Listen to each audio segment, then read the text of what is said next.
Inna Allah astafa Adam. Pagang-pagang na pakatuyan mga kaan na so Adam. Na, pipinuh yan ito. Ini pagkainga kung mga umanta Muhammad, sumpa tabi naman, nakadugod-dugod. Tanto masila, nabiyak-atoy, tanto nabiyak-atoy ako ng ano. Bakit meron natin mga nabigado?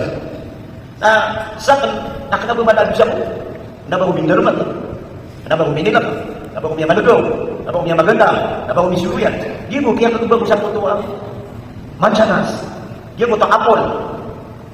Amya katubag, namya kalim ako, namya kayo ito. Namya kaawa akong magusulod. Nabitungkat ang watigin, karena kau nak namya libat ako.